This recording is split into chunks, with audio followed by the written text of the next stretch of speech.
Violence and corruption are some of the main reasons that families continue to make the treacherous trek to our southern border. But what happens when the root causes of these conditions are suspected to be perpetuated by a country's president? ABC's Rachel Scott brings us this report on the delicate diplomatic dance that our government is facing when dealing with the president of Honduras. It is sometimes called the heart of the Americas. Nestled in between North and South America, Honduras is a country known for its beautiful natural resources and endless terrain. But in the last few years, the beauty of this country of over 9 million people has been shadowed by rampant violence and corruption, causing a mass exodus to our southern border, all in the hope of a safer and better life. I traveled to the U.S.-Mexico border at the end of March, where I met this mother and her 5-year-old daughter just moments after they crossed the border, hoping to reunite not only with her husband, but also her young son. Está muy deprimido y entonces yo necesitaba volver a estar con él. Tenía que seguir luchando. The mom carrying with her a single strip of paper. And the address, the number and the address of where they can go. Wondering if she would ever be able to hold her son again. Cuando ha hablado conmigo me dice, mamá, ¿cuándo vas a estar conmigo? Y a mí me duele mucho porque eso no es muy fácil. No le puedo decir mañana porque no sé si yo iré a tener la oportunidad de estar con él de nuevo.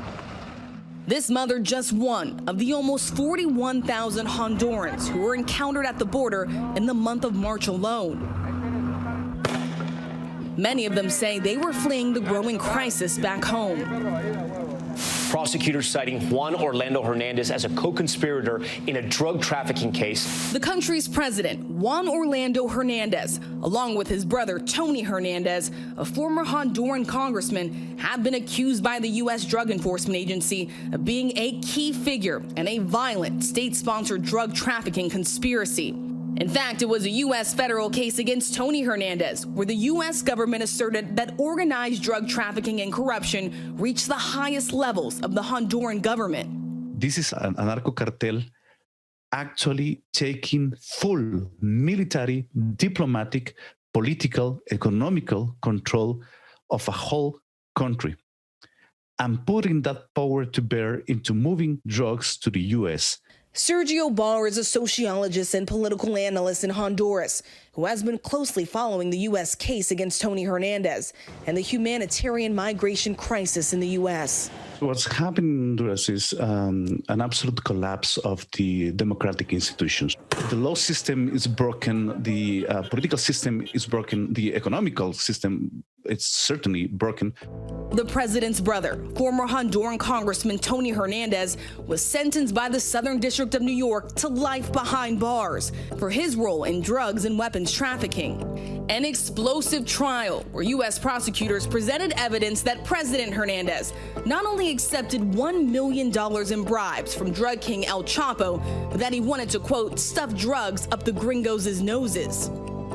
President Hernandez, who denies all allegations, has positioned himself for years as a strong ally to the United States.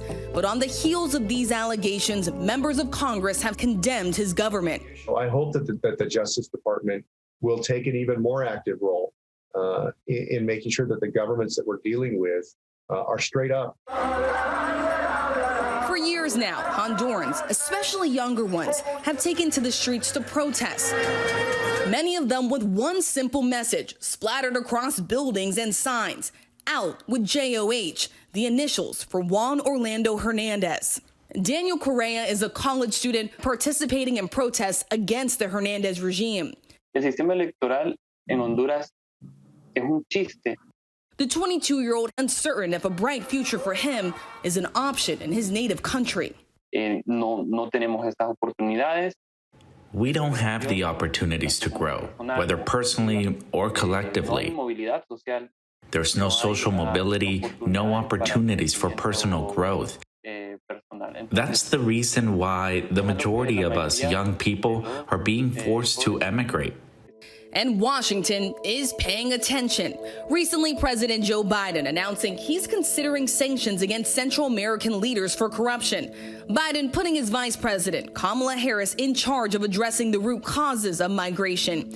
And some in Congress have introduced bills to hold the Honduran president accountable. This one proposed by Congressman Joaquin Castro and other Democrats on Capitol Hill would sanction the president for corruption and humanitarian rights abuses. What happens if you don't get past these challenges? What is the consequence? My fear is that these challenges are going to languish and that the people of Honduras, most of all, will pay a deep price in all of this, and that you'll continue to see very desperate people making a dangerous trek to our border. There are people who are fed up and they're walking all the way to the U.S. in order to provide a better future for their family. The hope for a better future and an outcome like Lesvin and her daughter Anjali, who managed to reunite with her husband and son in Maryland. It was the first time they saw each other in years. The family telling ABC News, as parents, we are happy and grateful that God gave us this opportunity to have our children grow up together, fleeing the claws of corruption to be in the arms of family. Rachel Scott, ABC News, Washington. Hi, everyone. George Stephanopoulos here. Thanks for checking out the ABC News YouTube channel. If you'd like to get more videos, show highlights, and watch live event coverage, click on the right over here to subscribe to our channel. And don't forget to download the ABC News app for breaking news alerts. Thanks for watching.